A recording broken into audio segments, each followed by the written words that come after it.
The night I realized marriage could turn dangerous came 8 months after our wedding on a quiet Tuesday that was supposed to be ordinary, the kind of night you remember only because nothing special was meant to happen.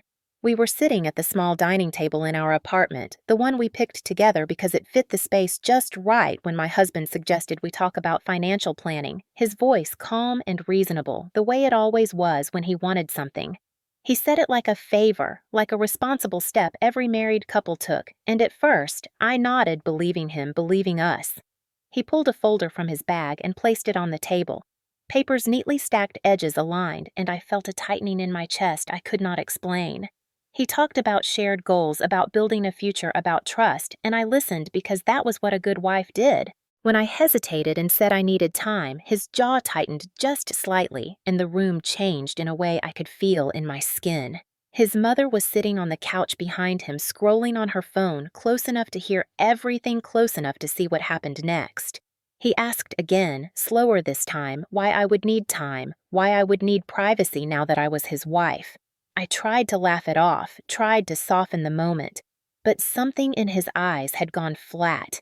He stood up so suddenly the chair scraped the floor, and before I could react, his hand slammed into the wall beside my head, the sound sharp and shocking dust drifting down from the paint.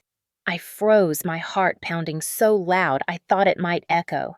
He grabbed my wrist, then, not hitting me not yet, but squeezing hard enough that pain shot up my arm, his fingers digging in as if he needed to remind me where I belonged. I gasped and tried to pull away, and that was when he said it, his voice low and certain, the sentence that cracked something open inside me. "You are my wife now. We do not keep secrets." I looked at his mother, waiting for her to say something, anything, to tell him to stop, to remind him of who he was supposed to be, but she did not move. She watched, expression blank, as if this were a disagreement over groceries, not a moment that would divide my life into before and after. When he finally let go, my wrist throbbed, already swelling, already turning a deep, angry color that would be impossible to explain away. He acted as if nothing had happened, gathering the papers, smoothing them with his hands, telling me we could finish the conversation later when I was calmer. I locked myself in the bathroom and stared at my reflection, my hands shaking, my breath coming too fast, the realization sinking in slowly and painfully that this was not an accident, not a misunderstanding, but a warning. I pressed my fingers gently around the bruise forming on my wrist and thought about all the things I had not told him, all the parts of my life I had kept separate because they belonged to me. I thought about my grandmother, about the penthouse she left me, about the lawyer who had told me it was my right to keep that inheritance private, about how I had decided to stay silent because I believed love did not need proof. Standing there listening to the muffled sound of his voice in the other room, I understood with terrifying clarity that if they knew about that penthouse, if they knew what I really had, this night would not be the worst thing that could happen to me. I rinsed my wrist under cold water, watching the color deepen, my pulse racing. My mind replaying the sound of his hand hitting the wall, the way his mother did nothing, the way my marriage had shifted from something warm into something dangerous without warning. That was the moment the false calm shattered completely, when I stopped telling myself this was normal stress, when I stopped believing that love alone would protect me. If they found out about my grandmother's penthouse, I would not just lose property, I would lose control over my own life, and maybe the chance to walk away at all. I was 30 when I married him, an age that felt balanced between caution and hope, old enough to know who I was, and young enough to believe love could still surprise me. I had built a quiet life on my own terms with a steady career as a user experience designer, a small circle of friends and routines that made me feel grounded. When he came along attentive and thoughtful, I saw partnership rather than rescue, companionship rather than control, and I told myself this was the kind of love that grew slowly and safely over time and trust. Our relationship did not begin with fireworks or grand gestures, but with consistency, with messages returned on time, plans kept, and promises honored in small ways. He listened when I spoke about my work, asked questions about my ideas, and remembered details that mattered to me. When we argued, he apologized first, something I had learned to value after years of dating men who never did. I mistook that early humility for emotional maturity, and I believed we were building something solid, something adult, something worth committing to without fear or doubt. At least that was what I believed then. He spoke warmly about family, about loyalty and tradition, and I admired how close he seemed to his parents. Sunday dinners, holiday gatherings, phone calls that never went unanswered. It all looked like stability to me. I came from a quieter background raised mostly by my grandmother, so the idea of marrying into a tight-knit family felt comforting rather than concerning. When he said he wanted a wife who valued togetherness and shared responsibility, I heard respect, not ownership, and I ignored the small unease that whispered for caution during our engagement months, despite occasional doubts surfacing quietly inside. Our engagement was brief but sweet, filled with planning conversations and shared jokes about guest lists and color schemes. He asked for my opinion, often framed decisions as joint choices, and reassured me when I worried about moving too fast. At 30, I felt confident in my judgment, proud that I was choosing marriage from desire rather than pressure. Friends told me I seemed happy, and I agreed with them, believing that real love did not have to be dramatic to be meaningful, only steady and kind in everyday moments we shared. I thought safely without hidden costs or conditions. The wedding itself reinforced that belief, a simple ceremony surrounded by people who smiled and toasted our future. He held my hand tightly, told me he loved me, promised partnership and trust, and I took those vows seriously. Marriage felt like an extension of what we already had, not a transformation. I believed commitment would deepen our respect for each other, not change the balance between us. Looking back, I see how desperately I wanted that to be true, how much I needed marriage to confirm that I had chosen well without regret, fear, or second thoughts at all then. After the honeymoon, we settled into routines that felt comfortable at first. We cooked together, argued lightly about chores, laughed over takeout on busy nights. When disagreements arose, he framed them as teamwork issues, something to solve together, and I appreciated his language of cooperation. I told myself that every marriage required adjustment, that minor tensions were normal signs of two lives merging. At 30, I believed patience and communication could fix almost anything, especially when both people claimed to want the same future built slowly, honestly, without fear control or power struggles ever emerging yet between us back then. My work gave me independence and pride, something I mentioned often because it mattered to me. I enjoyed contributing financially, paying my share, maintaining my own savings, and I believed my husband respected that. He complimented my discipline, joked that I was more organized than him, and never questioned my accounts early on. That trust made me comfortable, lulled me into believing we saw money the same way. I did not see finances as leverage or power, only as a practical part of adult life. We could manage responsibly together without conflict, fear, suspicion, or hidden motives emerging yet then. I also believed that love meant compromise, that marriage required flexibility and grace during moments of stress. When he voiced concerns about budgets or future planning, I listened, assuming his intentions were protective rather than controlling.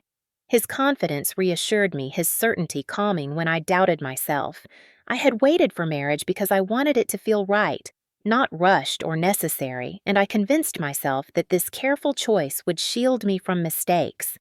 That belief, more than anything else, is what kept me open when warning signs first appeared quietly, without panic denial or resistance at all. At the time, I told myself that caution was pessimism, that trusting my instincts meant trusting the man I had chosen. I dismissed the voice that questioned small discomforts, labeling it anxiety from past relationships rather than intuition. Marriage, I believed, was about choosing to believe the best in someone every day. That mindset made me generous with forgiveness and slow to draw boundaries because drawing lines felt like failure. I wanted to be a wife who worked through issues, not someone who assumed the worst at the first sign of friction appeared within our early marriage days together then. This is why that night at the table shocked me so deeply, because it collided with everything I believed about him and about us. I had trusted the version of marriage I carried in my head, built from hope, experience, and careful choice. I believed love would make us safer, not more vulnerable. I believed marriage would strengthen my voice, not threaten it. That belief explains why I stayed calm for so long, why I tried to reason why I did not leave at the first sign of danger. I was still protecting the dream I had chosen then fiercely. I met his family gradually in pieces over dinners and holidays that were meant to feel welcoming but never quite did. The first time was a Sunday lunch at his parents' house, a neat place in a quiet suburb where everything looked carefully arranged as if comfort had been measured and approved in advance. His mother greeted me with a smile that reached her lips, but not her eyes complimented my dress and asked polite questions about my job, my commute, and my background. His father nodded, often spoke little, and watched more than he talked. At first, I told myself this was normal reserve, the kind of caution families show when someone new enters their circle. They were not rude, not openly dismissive, and I reminded myself that respect could take time to grow. During that first visit, conversation drifted easily enough, but there was a pattern I noticed only later, the way questions circled back to money stability and long-term planning. They asked how long I had been at my company, whether it offered good benefits, whether I planned to stay long-term. When I mentioned enjoying my work, his mother smiled approvingly and said it was good for a woman to be responsible. It sounded like a compliment, but something about the phrasing made me uneasy, as if responsibility were a test I needed to pass rather than a choice I had already made. Over the following months, I saw them more often. Dinners became regular holidays, expected attendance assumed. Each time they were pleasant on the surface, offering food, asking about my week, but the same subtle focus remained. His brother asked about my savings habits, joking that marriage changed everything. His mother mentioned how she and her husband had combined finances immediately after marriage, how transparency was the foundation of trust in their family. She said it casually, almost proudly, as if it were a moral value rather than a personal decision. I nodded, smiled, and felt pressure settle quietly in my chest. No one said I was doing anything wrong, but the implication hung in the air that separate finances were strange, unnecessary, maybe even selfish. I told myself I was overthinking it, that families talked about money differently, that this was just their way. Still, I noticed how often my husband agreed with them, how quickly he echoed their opinions, how he deferred to his parents when questions of planning or responsibility came up. When his mother said we should think about shared accounts for simplicity, he nodded without hesitation. When his brother joked about wives who hid money, everyone laughed, and I laughed too, though my smile felt tight and forced. I reminded myself that jokes did not equal intentions, that people often spoke carelessly without meaning harm. I did not want to be the sensitive outsider who misread everything. Yet each visit left me slightly drained, as if I had spent hours proving something invisible. They never asked about my grandmother, about my upbringing, about the woman who raised me and shaped my values. They did not ask what independence meant to me or why privacy mattered. Instead, they spoke about unity, family values, and shared responsibility, words that sounded virtuous but felt oddly heavy. When I tried to change the subject, talking about travel or hobbies, the conversation always returned to practical matters, to planning, to doing things the right way. The phrase "we believe in shared finances" came up more than once, spoken gently but firmly, as if it were a rule rather than a preference. I noticed how my husband seemed more confident in their presence, more certain, as if their approval strengthened him. At home, he was softer, more open to discussion. Around his family, his tone changed, becoming decisive, aligned, almost rehearsed. I did not see it as a warning then. I saw it as loyalty, something I thought was admirable. I believed marriage meant learning to blend worlds, to adapt to different family cultures without losing yourself. I told myself I could do that compromise did not mean surrender. There were moments when his family was genuinely kind, when his mother sent leftovers home with us, or his father fixed something in our apartment without being asked. Those moments reassured me, made me doubt my discomfort, made me question my instincts. I clung to those gestures as proof that I belonged, that my unease was temporary. I wanted harmony, not conflict, acceptance rather than distance. So I ignored the small tightening in my stomach when finances came up again and again. I ignored the way his mother looked at me when I said I liked having my own savings, the brief pause before she smiled and changed the subject. I told myself this was what joining a family looked like, awkward at first, then easier with time. I did not realize then that polite discomfort was the earliest signal of a deeper imbalance, one that would later demand far more than patience to survive. My grandmother was the person who raised me long before I ever learned what marriage was supposed to look like. She took me in when I was small and taught me what stability felt like, not through speeches but through consistency, routine, and quiet strength.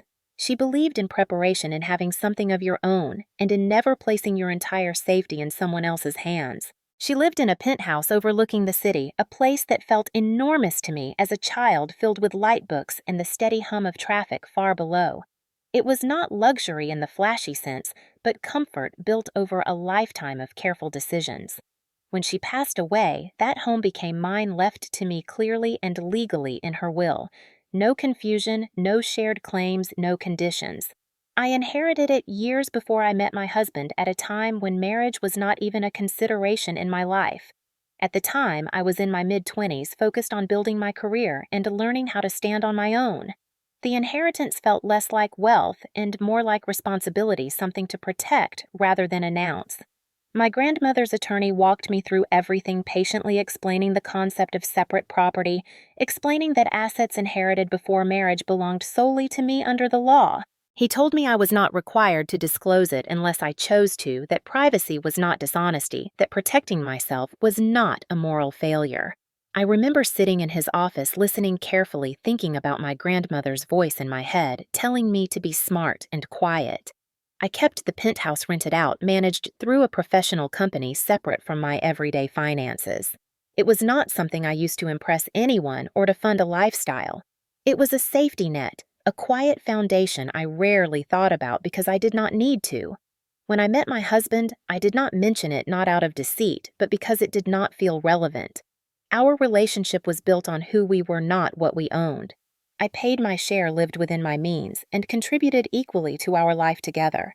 The penthouse existed in a separate corner of my world, untouched by romance or partnership.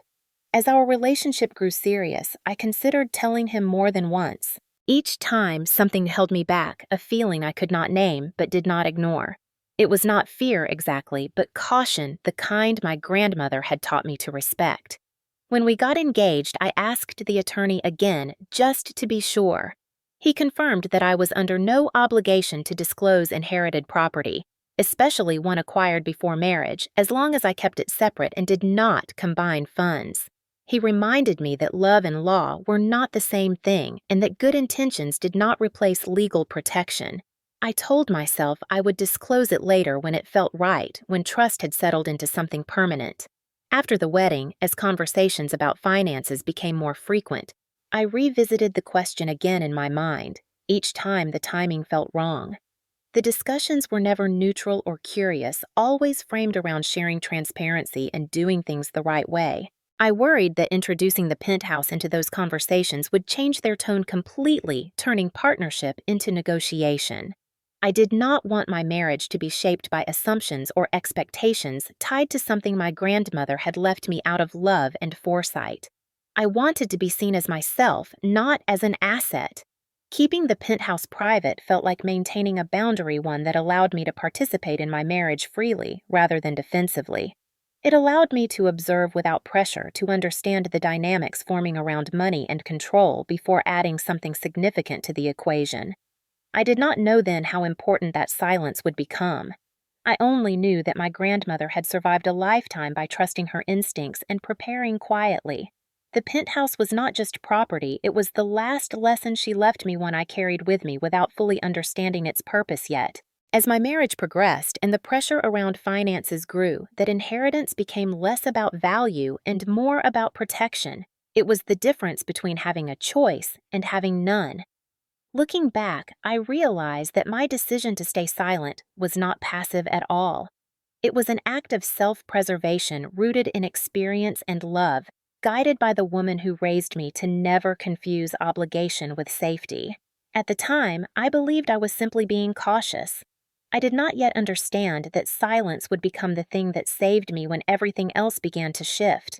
The first signs of control did not arrive as threats or anger, but as concern, wrapped carefully in language that sounded reasonable and even loving.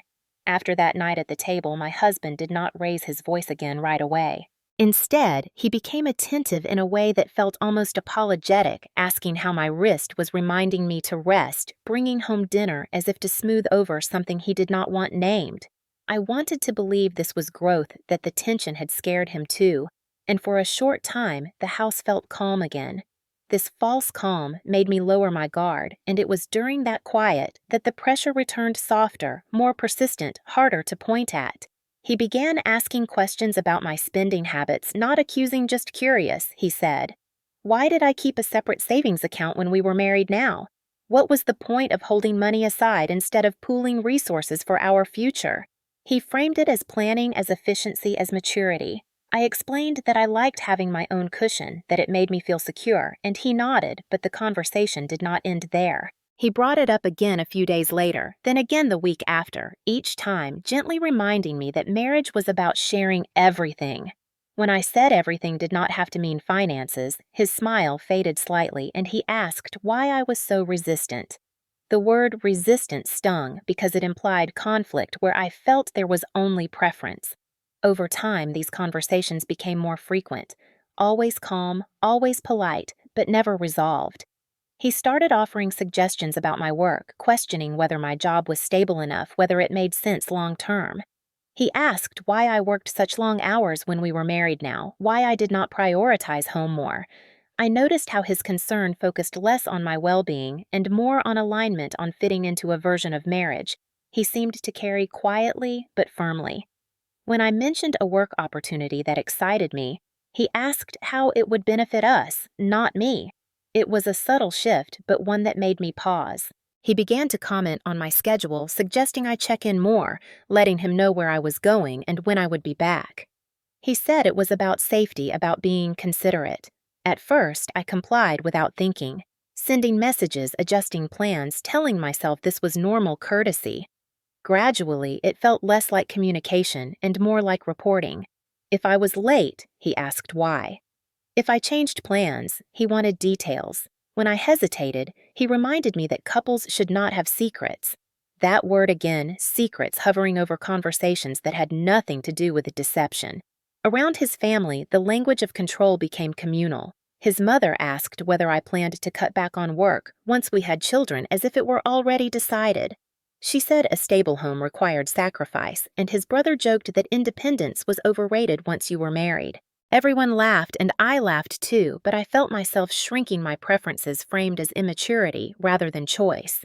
When I mentioned wanting to keep some financial independence, his mother smiled and said marriage worked best when there was one vision, not two. She said it kindly, but the message was clear. My husband agreed with her, openly reinforcing the idea that I was the outlier. At home, he began managing shared expenses more closely, offering to handle bills, suggesting we simplify accounts. I declined, politely explaining that I preferred to manage my portion myself. Each refusal was met with a pause, a look that suggested disappointment rather than anger, as if I were letting him down. I began questioning myself, wondering if I was being stubborn, if my need for independence was selfish. This erosion was slow, almost invisible, happening in conversations that ended with hugs and reassurances. There was no yelling, no slammed doors, nothing I could point to as abuse. Yet I felt less confident, less certain of my right to say no without justification. I started rehearsing explanations in my head before speaking, choosing words carefully to avoid tension. I told myself this was adjustment that marriage required, compromise that discomfort was temporary. Still, a quiet unease followed me, a sense that my boundaries were being tested, not crossed yet, but pressed repeatedly to see if they would bend. Looking back, this was the stage where control takes root before violence, before fear, when doubt replaces clarity, and love is used to soften pressure. At the time, I did not recognize it for what it was. I only knew that something was shifting and that the woman I was before marriage was becoming quieter, more careful, less certain of her own instincts, without a single blow ever being struck. For a while after that, things did seem better, so much better that I questioned my own doubts and wondered if I had imagined the tension entirely. My husband softened again, noticeably deliberately, as if he had sensed how close I was to pulling away. He apologized one evening without being prompted, saying he had been stressed about work and had taken it out on me without meaning to. He told me he loved me, that marriage was new for both of us, that he was still learning how to balance everything. I wanted to believe him, and I did, because belief felt easier than suspicion. He suggested we take a short trip together, just the two of us, a chance to reset and reconnect. We booked a weekend away, nothing extravagant, a quiet coastal town a few hours from the city. The trip felt like a return to the man I thought I had married. He held my hand again, asked about my thoughts, laughed easily, and listened without interrupting. We walked along the shore, talked about future plans in broad strokes, and for the first time in weeks, I felt my shoulders relax.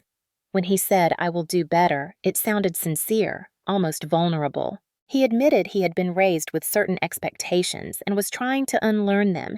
Hearing that made me hopeful.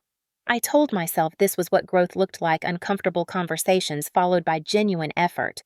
Back home, the changes seemed to stick at least on the surface. He stopped asking about my accounts, stopped questioning my schedule, and even encouraged me to take on a new project at work that excited me. His mother was suddenly warmer, inviting me over for lunch alone, asking about my hobbies, complimenting my cooking. It felt intentional, like an olive branch extended carefully.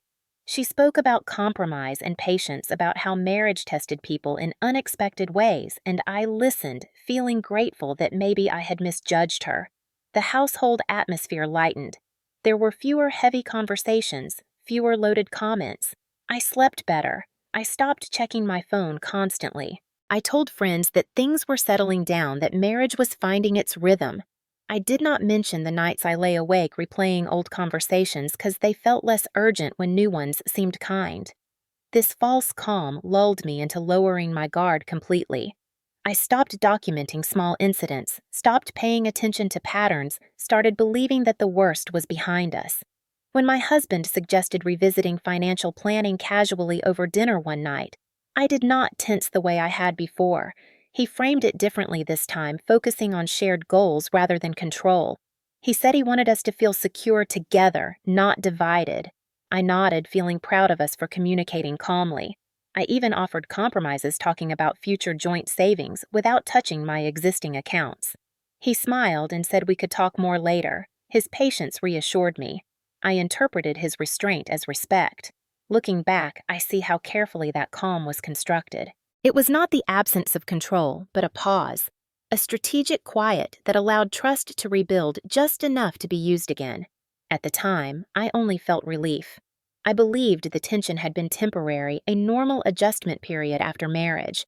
I believed that love had corrected itself. His family reinforced that belief, complimenting how well we seemed to work things out, praising our maturity. Those affirmations mattered to me more than I admitted. I wanted to be seen as successful in my marriage, not naive or foolish. I wanted to believe that patience had been rewarded. I told myself that growth did not happen in a straight line, that setbacks were normal, that not every discomfort was a warning. This belief made me generous with trust again.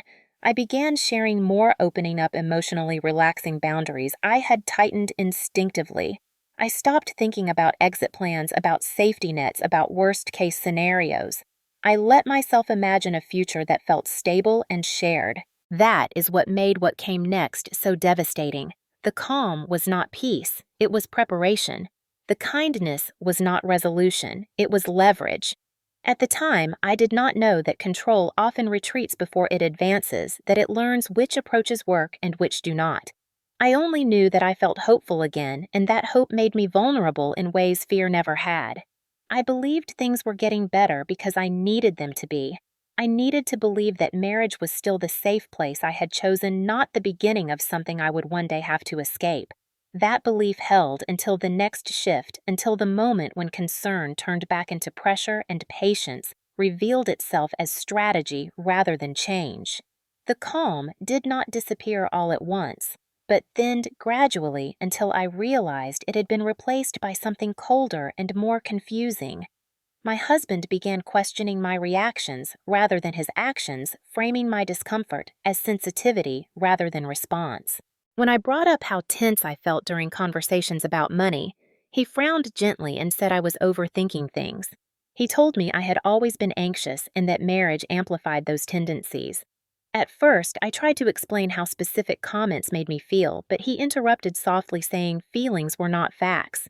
That phrase stayed with me because it made me doubt my own perception. When I remembered moments that unsettled me, he dismissed them as misunderstandings or stress. He asked why I kept holding on to old conversations when we had moved past them. Each time I tried to trust my memory, he encouraged me to question it instead. Gradually, I began apologizing for bringing things up at all. He said I needed to learn how to let go and move forward like an adult. Around his family, the gaslighting became collective. His mother suggested I might be struggling with the transition into marriage and hinted that independence could make women resistant to partnership. She spoke kindly but firmly as if diagnosing a flaw. His brother joked that some women liked control too much and needed reassurance they were not alone anymore. Everyone smiled while I sat there wondering when I had become the problem. My husband agreed with them, openly reinforcing the idea that my concerns were personal issues rather than relational ones. At home, he began correcting my language, telling me not to say I felt pressured, but that I felt uncertain. He reframed my words until I could not recognize my own thoughts. If I protested, he reminded me he was trying to help me communicate better. Slowly, I stopped confiding in friends because I did not trust my interpretation of events. When I tried to explain what was happening, it sounded trivial out loud, and I felt embarrassed. He encouraged this distance, subtly suggesting some friends were bad influences or too negative about marriage. He never forbade me from seeing anyone, but he made every interaction feel like a choice between loyalty and conflict. I started declining invitations to avoid tension at home. My world grew smaller without me noticing the borders closing. When I felt lonely, he told me it was normal to shift priorities after marriage and that couples should rely on each other first. His words sounded logical and caring, but they came with an expectation that I would retreat further into him. The more isolated I became, the harder it was to reality check my experiences. When doubt surfaced, he met it with calm certainty. He told me I was lucky to have a husband who cared enough to plan ahead. He said many women would appreciate his involvement. I began measuring myself against that imagined standard and coming up short. Even my body reacted to the confusion. I felt tense in my shoulders, restless at night, jumpy at small noises. When I mentioned feeling off, he suggested stress or hormonal changes. He asked if I had considered therapy not for us, but for me. The implication was clear that the issue lived inside me. His family supported that narrative, recommending counselors and self-reflection rather than boundaries or conversation. I felt myself shrinking emotionally, choosing silence over explanation because silence was safer.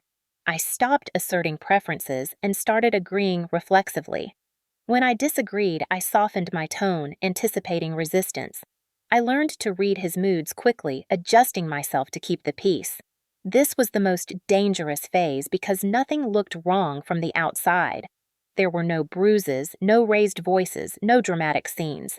Only a steady erosion of confidence and connection. I doubted my instincts, questioned my memory, and second-guessed every reaction. Gaslighting works best when it feels like concern, and isolation works best when it feels voluntary. By the time I recognized how alone I had become, I no longer trusted myself enough to name it as harm. The first physical line was crossed quietly without bruises anyone else could see, and without a single blow that could be named outright. It happened on an evening that felt almost normal after dinner when we were both tired and moving around the apartment in that familiar domestic rhythm that had once made me feel safe. I mentioned needing to stay late at work the next day, a simple statement, not a request. He looked up from his phone and asked why his tone casual. I explained there was a deadline, and he nodded at first, but then asked who else would be there. The question felt unnecessary, and when I hesitated, he stood up and moved toward me, blocking the doorway to the kitchen. He did not touch me yet. He simply stood too close, close enough that I could smell his cologne, close enough that my body reacted before my mind did. He asked again why I needed to stay late this time slower, his voice firm. I tried to step around him and he shifted with me, his arm lifting instinctively to stop my movement. His hand closed around my forearm, not striking, not jerking, but gripping hard enough that I gasped. The pressure was deliberate, controlled, and frightening precisely because of that. He released me quickly as if he realized what he had done and stepped back, his expression unreadable. He told me to calm down, said I was making a big deal out of nothing, said he had only been trying to talk. My arm ached where his fingers had been a dull throb that lingered long after he let go. I stood there stunned, unsure whether to react or retreat. When I looked down later, there was a faint mark already darkening proof that something had happened, even if it did not look dramatic. He apologized later that night, said he had been frustrated and worried about me, said he would never hurt me. His words were gentle, almost convincing, but my body did not relax. After that, there were other moments, each small on its own, each easy to explain away. He began standing in doorways more often during arguments, positioning himself between me and exits without acknowledging it. When I tried to leave the room during tense conversations, he followed closely, crowding my space until I felt trapped. Once during an argument about money, he swept a stack of papers off the table with his arm, the sound sharp and sudden. Another time, he slammed a cabinet door so hard it cracked the frame. He never raised a hand to strike me, but the message was clear. His anger had weight now. My heart began racing whenever his voice changed, my body reacting before my thoughts could catch up. I found myself calculating distances to doors, noticing where my phone was listening for changes in his footsteps. When I brought up how these moments made me feel unsafe, he looked genuinely surprised. He said I was exaggerating, that couples argued all the time, that he had never hit me. He said I was projecting fear where none existed. His family reinforced that view. When his mother noticed the crack in the cabinet and asked about it, he laughed and said I startled him during an argument. She smiled and said tempers flared in marriage and that passion was not a bad thing. I felt myself shrink again, my fear reframed as drama. At work, I found it harder to concentrate my thoughts, looping back to moments at home. I wore long sleeves even when it was warm, not because of visible marks, but because I wanted a barrier between myself and the world. I began sleeping lightly, waking at the sound of movement, my body tense even in rest. There was still no single incident I could point to and say, this is abuse. That uncertainty trapped me more effectively than force ever could. I told myself it was stress, that marriage required adjustment, that he was learning too. But a part of me knew this was how it started, how control tested the boundary between fear and compliance. The line had been crossed not with a strike, but with the understanding that he could block me, grip me, intimidate me, and then deny it all. That knowledge settled into me heavily. I started planning in small ways without fully admitting it to myself. I kept my phone charged. I memorized emergency numbers. I paid attention. Near violence was still violence in intention, and I felt the ground beneath my marriage shift in a way that could not be undone. The conversation about property did not begin as a confrontation, but as a suggestion framed with care and timing, introduced only after the ground beneath me had already been softened by doubt and fear. One evening, my husband brought up the idea casually while we were clearing dishes, saying he had been thinking about our future and how important it was to simplify things. He spoke about stability, about protecting each other, about building something solid together. His tone was calm, almost thoughtful, and I felt that familiar pull to listen, to trust, to believe he was acting in our shared interest. He said that as a married couple, we should consider putting everything into a single plan, something streamlined and efficient. When I asked what he meant by everything, he smiled and said, assets, savings, anything that mattered. He said, couples who planned together stayed together. I noticed how carefully he avoided specifics at first, letting the idea settle without resistance. Over the next few days, he returned to it, gently mentioning how complicated it must be to manage finances separately, how stressful it could be in the long run. He said he worried about me carrying that burden alone. I listened quietly, feeling a tightness in my chest that I could not ignore. When I said I was comfortable managing my own accounts, he tilted his head and asked why I insisted on keeping things divided. He asked what I was afraid of. That question lingered long after the conversation ended. Soon his family joined in as if on cue. At a dinner with his parents, his mother asked whether we had considered creating a family trust. She spoke about legacy and unity, about how everything flowed more smoothly when assets were shared and managed centrally. She said it was the responsible thing to do, especially for married couples who wanted children. She said it lightly, but the expectation was heavy. His father nodded, adding that paperwork was easier when things were consolidated. His brother joked that marriage without shared property was like living with a roommate. Everyone laughed, and again I felt the familiar pressure to laugh too. My husband watched me closely, waiting to see how I would respond. I said very little, choosing my words carefully, feeling the weight of something unspoken between us. At home, the conversation sharpened. He suggested meeting with a financial advisor he trusted, someone who could help us make smart decisions together. He said it was not about control, but about clarity. When I hesitated, he reminded me of our vows of transparency, of trust. He asked why I kept resisting something that was meant to help us both. The way he said resisting made it sound like defiance rather than choice. He framed my reluctance as fear, as insecurity, as a lack of faith in our marriage. Each time I tried to explain my reasoning, he redirected the conversation back to what married people should do. He began using collective language more deliberately, saying our money, our future, our decisions, even when talking about things that had always been mine. I noticed how the language shifted before the actions did. One night, he mentioned trusts again, this time more specifically suggesting that combining property under a joint structure would protect us if something happened to either of us. He spoke about emergencies, about accidents, about incapacity. His words sounded practical, but the timing felt calculated, introduced after moments when he knew I felt less secure. When I asked who would control such a trust, he said we would together. But when I pressed for details, his answers grew vague. He said we could figure it out later. That response unsettled me more than anything else. I began to see the pattern clearly. The property conversation was not about planning. It was about leverage. It was about creating a structure where my independence would quietly disappear under the guise of partnership. The more I resisted, the more pressure appeared, sometimes gentle, sometimes sharp, always framed as concern. I realized then that if I revealed the penthouse, everything would change instantly.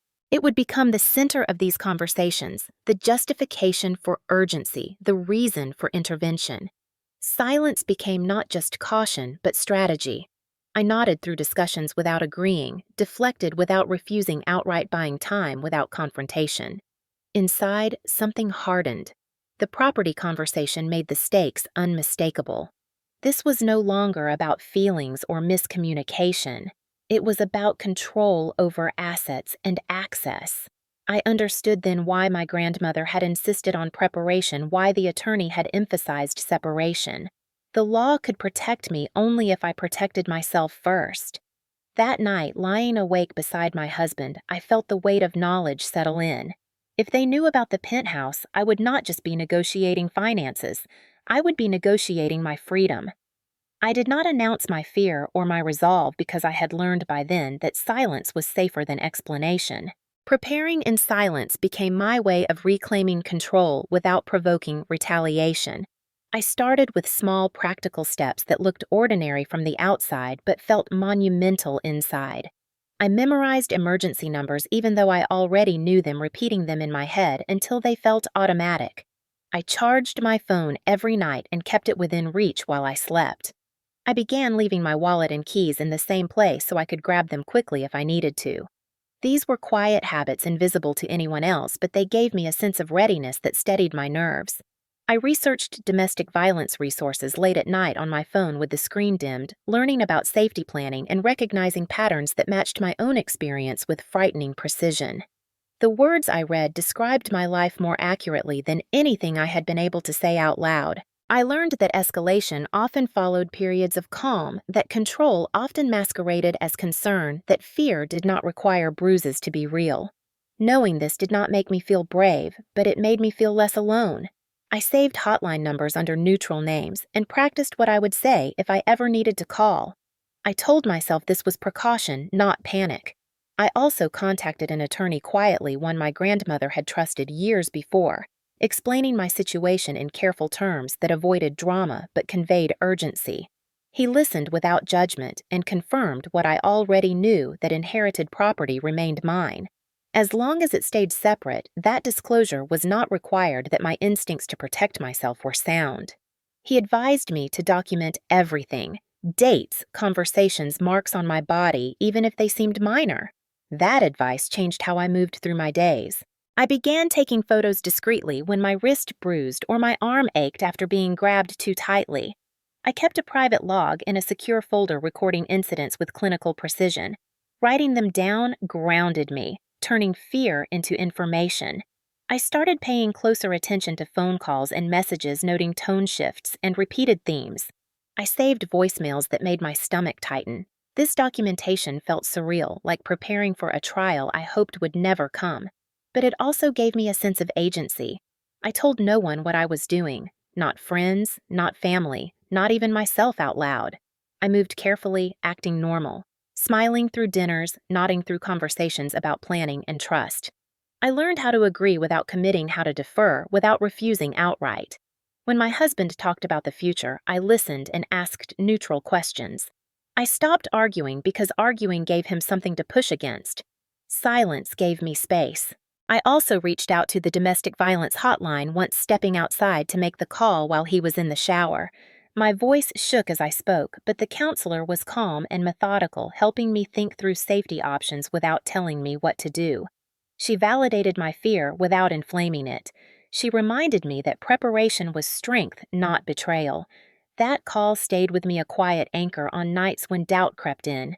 I began setting aside a small emergency fund in an account he did not know about, money for transportation for a night somewhere safe if I needed it. I told myself I was being practical, not dramatic. At the same time, I monitored his behavior closely, noticing how pressure increased when I seemed unsure and eased when I appeared compliant.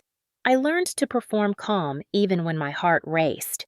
Preparing in silence was exhausting, but it was also clarifying. Each step reinforced the truth I had been resisting, that this was no longer a misunderstanding to resolve, but a situation to survive. I did not know yet when or how I would need these preparations, only that having them made me feel less trapped. Silence became my shield, not because I was weak, but because I was planning. I decided to pretend to agree the moment I understood that refusal only sharpened their resolve while compliance relaxed it. Agreeing did not mean surrendering, it meant buying time and gathering proof. I softened my voice and told my husband I wanted us to move forward without tension, that maybe I had been too rigid, that I was willing to listen. The relief on his face was immediate and telling. He said he knew I would come around, that marriage required flexibility, and he hugged me with a confidence that felt earned rather than offered. I let myself be held and noted how quickly certainty replaced patience once resistance disappeared. Over the next days, I echoed his language, talking about trust and future planning, asking questions that encouraged him to explain details he had previously kept vague. Each answer revealed more. He spoke about consolidating assets, about simplifying ownership, about how much easier it would be if one structure handled everything. He suggested we involve his parents so everyone felt comfortable.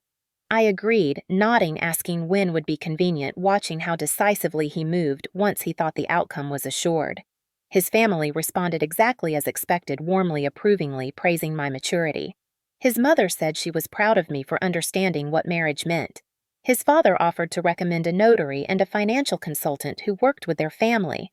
I thanked them and asked for names. Inside, I felt cold and focused. I documented dates, names, suggestions, the way urgency crept into conversations once I stopped pushing back. The trap took shape quickly. A meeting was proposed at our apartment to review paperwork and discuss next steps. I suggested a date and time that aligned with my own preparations. I told them I wanted everything explained carefully because finances made me nervous. That admission worked exactly as intended. They promised to walk me through every detail, to be patient, to protect me. Their eagerness confirmed what I already knew. In the days leading up to the meeting, my husband became affectionate in a way that felt performative. He praised my openness, told me how relieved he was, talked about how much smoother things would be now. I played my role, smiling, asking about logistics, never contradicting. At night, I reviewed my notes, backed up photos, secured documents, and rehearsed what I would say. I contacted my attorney again and told him a meeting was scheduled. He advised me to keep recording and to avoid signing anything under any circumstances.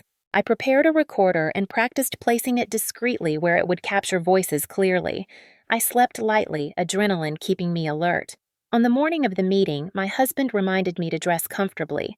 Said it would be informal, just family helping family. His words made my stomach tighten, but my expression stayed calm. When his parents arrived with a folder and a man they introduced as a notary, the atmosphere was polite and efficient. They spoke slowly, deliberately, as if explaining something to a child. They laid out documents and described plans that sounded benevolent, but stripped me of agency piece by piece. They talked about joint trusts, management authority, contingency clauses.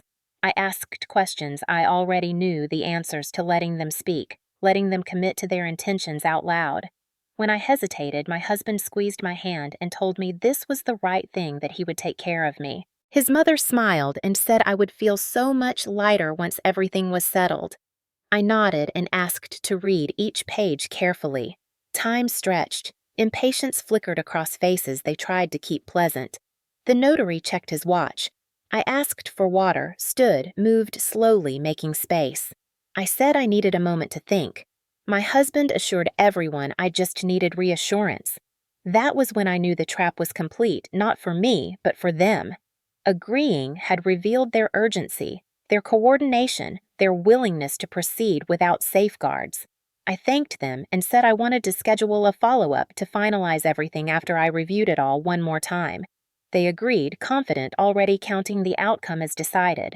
When they left, my husband kissed my forehead and told me he was proud of me. I smiled back, knowing that the next time we met, the balance of power would shift completely. The night it turned physical began with a silence that felt heavier than any argument we had ever had, the kind of quiet that presses against your ears and makes every movement sound louder than it should. We had returned from dinner at his parents' house, where everyone had congratulated us on finally being on the same page. The praise followed me into the apartment like a shadow. He closed the door behind us and leaned against it for a moment, watching me set my bag down. His eyes were bright, energized, the way they got when he believed something important was within reach. He said it felt good to have things settled, to know we were moving forward as a real team. I nodded and went into the kitchen, needing distance, needing air. He followed me, talking about timelines, about how quickly things could be finalized if we did not drag it out. I said I was tired and wanted to rest. He stopped speaking. That pause was familiar by then, the one that signaled a shift. He asked why I always shut down when things were going well. I said I was not shutting down, just exhausted. He said exhaustion was an excuse, that we needed to talk now while everything was clear. I turned toward the hallway, intending to go to the bedroom, and he stepped into my path. His voice stayed calm, but his body was rigid. He asked where I was going. I said I needed space. He said space was not how married people handled problems. When I tried to move past him, his hand came out again, faster this time, gripping my upper arm hard enough to stop me. The pain was sharp and immediate. I gasped and told him to let go. He did not raise his voice. He told me to lower mine. He said I was being dramatic. I pulled back, and he tightened his grip for a second before releasing me abruptly, as if he had caught himself. My arm throbbed. I stared at him, stunned. He looked at his hand, then at me, and said he had not meant to hurt me. He said I should not have tried to walk away. I backed up, my heart racing, and he followed, closing the distance again. He said we needed to finish the conversation. I told him to stop. My voice shook. He said if I kept acting this way, I would force him to do things he did not want to do. That sentence landed like a warning. I moved toward the door to the balcony, thinking fresh air might break the moment, but he reached out and pushed my shoulder, not enough to knock me down, but enough to send me stumbling into the railing. The impact knocked the breath out of me. For a second, everything went quiet, a ringing in my ears, my vision narrowing. He froze, then stepped back, hands raised, saying he had barely touched me. He said I had lost my balance. I stood there, shaking my body, reacting faster than my mind. Every instinct screaming that this was no longer a misunderstanding. I reached for my phone.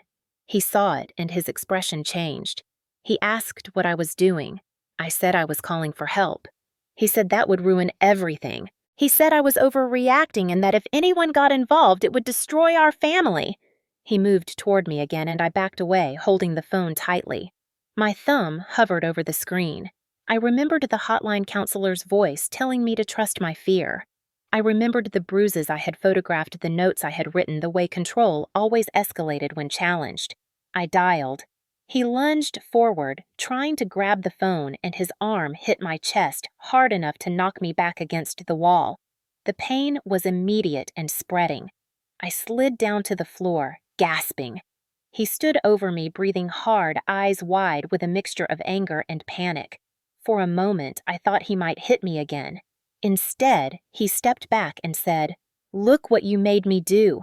He said this was why planning mattered, why I needed guidance, why I could not be trusted to handle things calmly. His words blurred together as I pressed the phone to my ear and spoke to the operator, my voice breaking as I gave the address.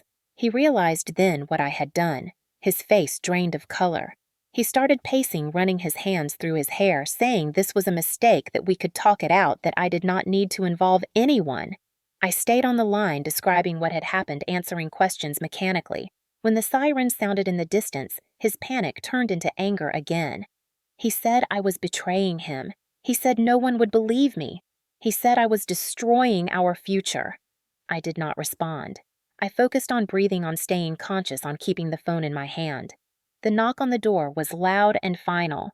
When I opened it, the officers took in the scene quickly, my position on the floor, the redness on my chest, the way my arm was already bruising. They asked me what happened. I told them. They asked him the same. His story shifted even as he spoke, minimizing, redirecting, blaming stress. The officers separated us. One stayed with me, calm and professional, asking if I needed medical attention. The other spoke to him, his tone firm. I felt a strange clarity settle over me as the reality of the moment solidified. This was no longer private. This was no longer something I could explain away. The line had been crossed publicly and irrevocably. When they escorted him out of the apartment, I watched from the doorway, my body aching, my hands trembling, but my mind clear in a way it had not been in months. That night, marriage turned dangerous in a way that could not be undone, and the choice I had been preparing for silently was made for me in the open. Authority did not arrive like a miracle or a sudden rescue, but like a process unfolding step by step, with questions, forms, protocols, and consequences that felt heavy and real. The officers asked me to sit on the couch and kept their voices calm, while one of them radioed in the incident. A small camera on his chest blinked steadily, and I became acutely aware that everything I said mattered now. They asked if I felt safe staying in the apartment, and I hesitated before answering because safety no longer felt like a simple yes or no. One officer asked to see my arm and chest and noted the marks carefully without drama. He asked when it happened, and I told him the sequence, slowly anchoring myself to facts rather than fear. He asked if this had happened before, and I said not like this, but that there had been grabbing and blocking and intimidation. He nodded as if none of this surprised him. They asked if there were witnesses, and I said the neighbors might have heard something. One officer stepped into the hallway and spoke quietly with a woman across the hall who had called earlier about shouting. The reality of that landed hard. This was not invisible anymore. The officer returned and told me the neighbor confirmed hearing raised voices and a thud. My husband tried to speak then, raising his voice to explain, but the other officer stopped him and asked him to wait. I noticed how his confidence drained as the room shifted from private negotiation to public record. The officers explained that based on what they observed and what I described, they would file a report and that one of them would help me with next steps. They asked if I wanted medical attention, and I declined after they checked my breathing and asked about dizziness. They asked if there were weapons in the home, and he answered quickly, no. They asked if there were any orders already in place, and I said no. The officer told me that given the circumstances, they would issue an emergency protective order for the night and that my husband would need to leave the apartment. He protested, saying it was his home too, and the officer explained calmly that this was temporary and standard procedure. The word temporary did not comfort him. He began arguing again, saying I had overreacted and that this would ruin his job and his reputation. The officer told him to lower his voice. I sat there listening, feeling oddly detached, as if my body were present and my mind somewhere else cataloging details. They asked me if there was anywhere safe I could stay, and I said yes. They asked if I had transportation, and I said yes. They explained that I could file for a longer restraining order in the morning and gave me instructions and a pamphlet with resources. The information felt overwhelming, but also grounding. This was structure. This was process. This was not magic, but it was movement. They asked if I wanted to retrieve essentials while he packed a bag and left. An officer stood between us while he gathered clothes. He avoided my eyes and spoke only to complain that this was unfair. When he left the apartment with the officers, he turned once and said we could fix this. No one responded. After the door closed, the apartment felt hollow. The officer stayed a few more minutes to make sure I was stable and reminded me to lock the door after he left. He told me to document everything and to seek medical attention if symptoms worsened. He told me to trust my instincts and to call again if my husband returned. His tone was professional, not dramatic, and that steadiness mattered. When he left, I stood alone in the living room and felt the adrenaline ebb, leaving behind a shaking exhaustion.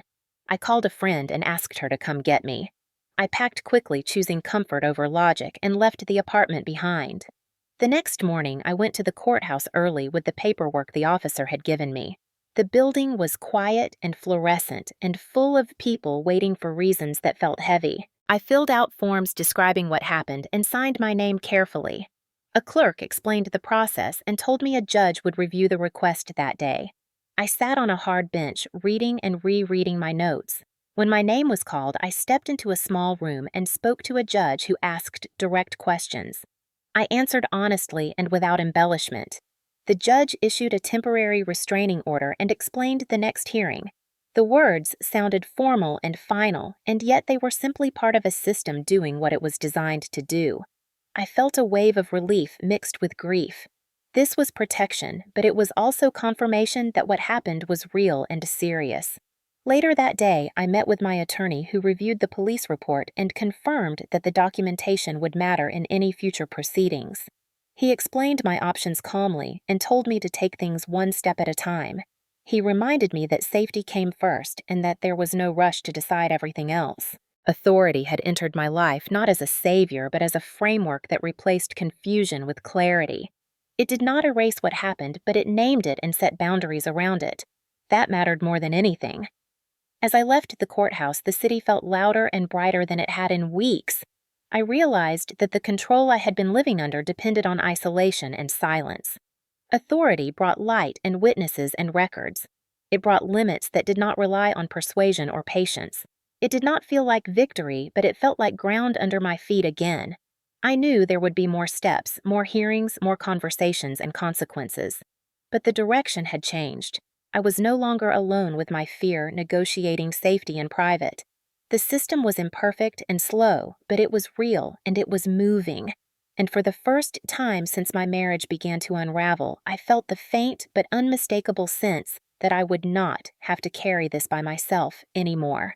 The Penthouse reveal did not happen in a dramatic courtroom moment the way movies suggest, but unfolded through documents, timelines, and quiet reactions that spoke louder than any speech. After the restraining order was issued, my attorney advised me to begin formal separation proceedings immediately to establish boundaries and protect assets before rumors and pressure could distort the facts. We met in his office, surrounded by files, and he asked me directly whether there were any properties or inheritances acquired before the marriage. I told him about my grandmother and the penthouse overlooking the city, the one she had left to me years earlier, the one I had kept separate and silent. He nodded without surprise and asked for the deed, the trust paperwork, and the management records. When I placed them on the table, his expression remained professional but intent.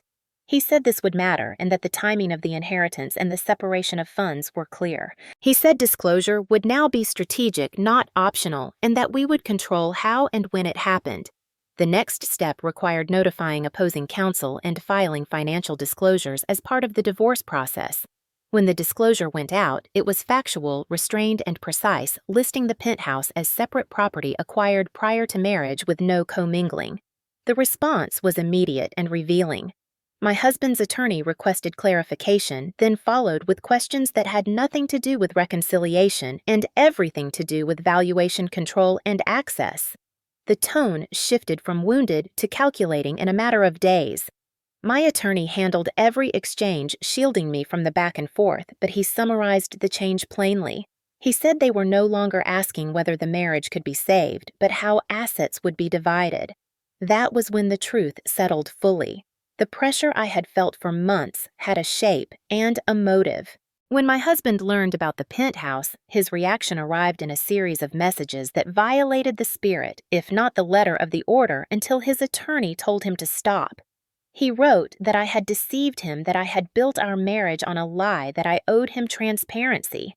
He said everything made sense now, the resistance, the hesitation, the independence. He said he had been right to worry. I read the messages once and forwarded them to my attorney, then blocked the number as advised. His family reacted next, and their shock turned quickly into outrage directed at me rather than him.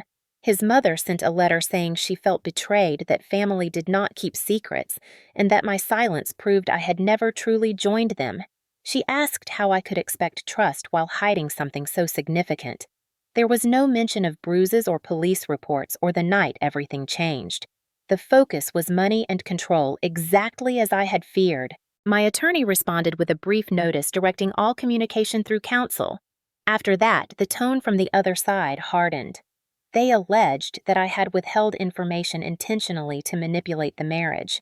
They suggested that my independence was evidence of bad faith. The law did not agree.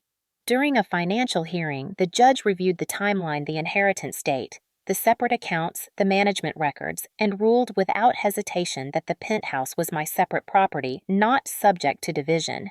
The ruling was delivered calmly as a matter of fact, and the effect was immediate. The leverage my husband and his family had assumed evaporated in a single paragraph of legal language. In the hallway afterward, his attorney avoided my eyes. My husband did not attend the hearing. His absence said more than his presence ever could have. With the property protected, the narrative collapsed.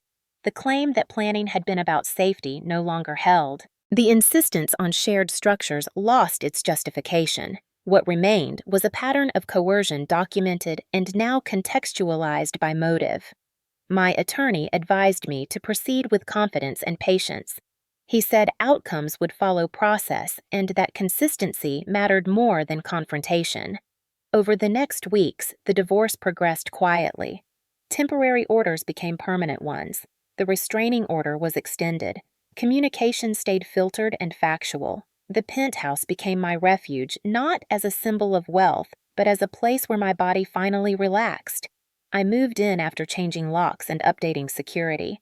The view was the same as when my grandmother lived there, steady, expansive grounding. I furnished it slowly, choosing comfort over display. I slept deeply for the first time in months. When my husband attempted a last-minute negotiation through counsel offering apologies conditional on financial concessions, my attorney declined politely and firmly. There was nothing left to negotiate. The law had done its work, and my silence had protected me long enough to let it. The family that had once framed me as difficult now framed me as greedy. The labels did not matter anymore. The record did. Friends I had grown distant from reached out when they learned the truth. I told them only what was necessary. Healing did not require a public accounting. It required consistency and safety. The penthouse reveal changed the balance not because of its value, but because it exposed the intent behind months of pressure. It clarified that the danger had never been emotional alone. It had been structural. Control seeks structures that lock doors quietly. The law had removed those doors. In the weeks that followed, I met with a therapist and learned how common this pattern was and how often women blamed themselves for seeing it too late. She reminded me that preparation is not paranoia and that boundaries are not betrayal. On a quiet morning, I stood by the windows of the penthouse watching the city wake and felt something settle inside me. This was not triumph. It was relief. The reveal had ended the chase. The people who had tried to rewrite my reality now had to live within the one documented and named. I had not won anything. I had kept what was already mine and reclaimed what had been slipping away. Dignity, safety, choice. Those were the assets that mattered. Quiet justice did not arrive with celebration or applause, but with routines returning and my nervous system slowly learning that it was allowed to rest.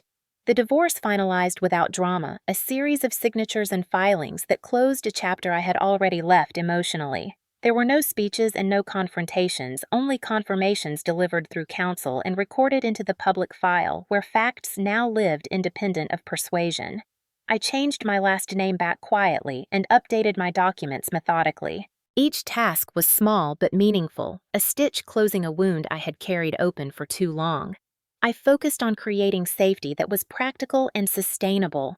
I installed additional lighting and a security system informed neighbors and established patterns that made me feel grounded. Mornings began with coffee by the window, and evenings ended with routines that calmed my body. Sleep returned in steady increments. The constant vigilance eased.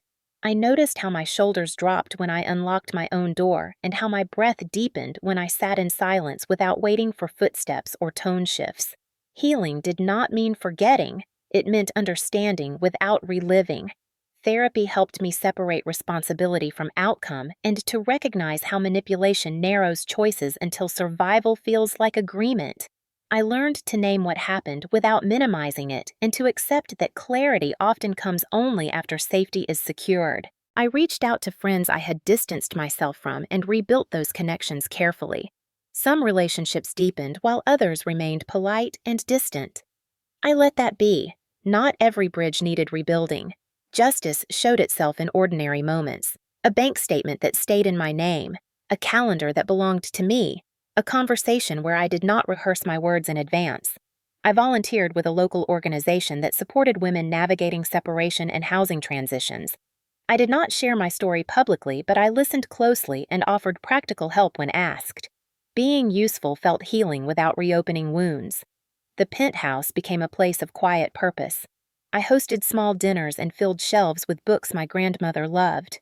Her presence felt closer there, not as a reminder of loss, but as a continuation of care. I honored her lessons by living deliberately and without apology. There were days when grief surfaced unexpectedly. I grieved the marriage I thought I had and the version of myself that believed love alone could keep her safe. I allowed those feelings to pass without judgment. Healing was not linear, and I stopped expecting it to be. When legal correspondence finally ceased and the restraining order expired without incident, I felt a closing rather than a release. The system had done what it was meant to do and then stepped back. I took responsibility for my own boundaries again with confidence rather than fear. Quiet justice meant consequences without spectacle. It meant truth recorded and leverage removed. It meant the end of pressure disguised as concern. I did not need apologies to move forward. I needed stability and time. Over months, my sense of self expanded beyond recovery. I made plans that belonged to me and pursued work that energized me. I laughed easily again. I trusted my instincts without demanding proof. I learned that healing is often the accumulation of uneventful days where nothing goes wrong. On the anniversary of my grandmother's passing, I placed a plant on the balcony and watched the city move below. I thanked her for foresight and for teaching me that preparation is love expressed over time. Quiet justice had given me space to heal, and healing had given me my voice back. The absence of chaos became its own reward.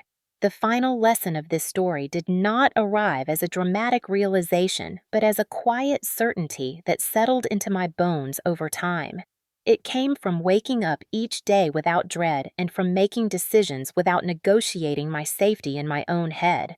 Walking away was not an act of rage or revenge, it was an act of recognition.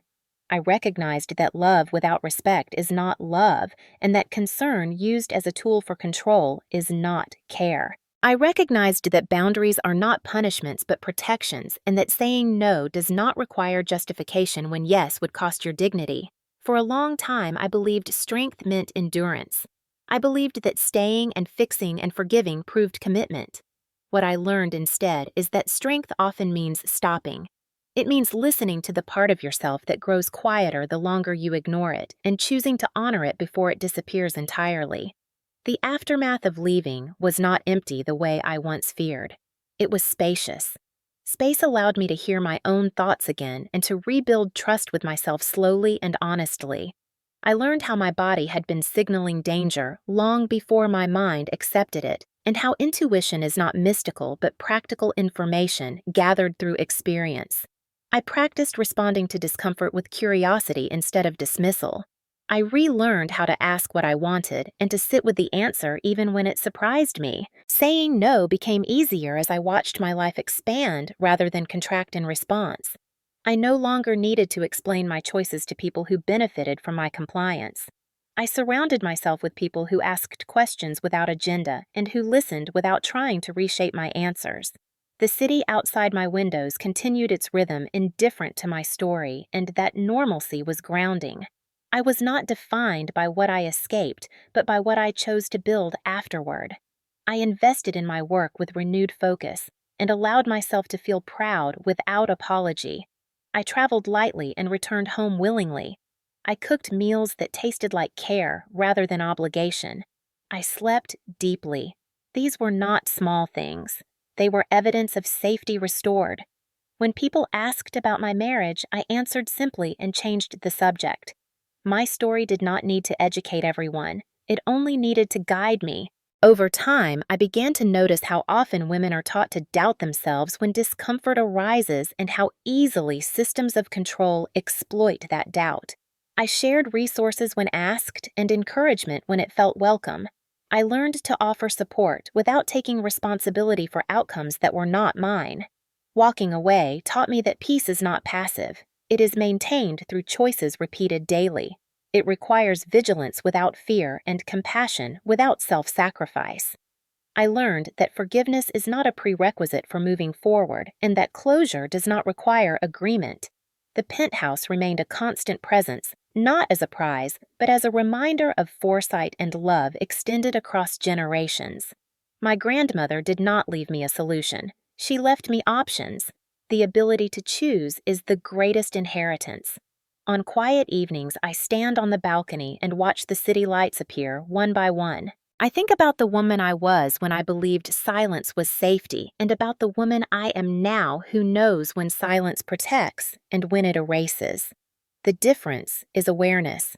The difference is choice.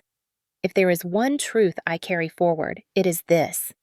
You do not owe access to anyone who cannot be trusted with your vulnerability. You do not owe explanation to those who question your right to say no. And you do not need permission to walk away from what harms you.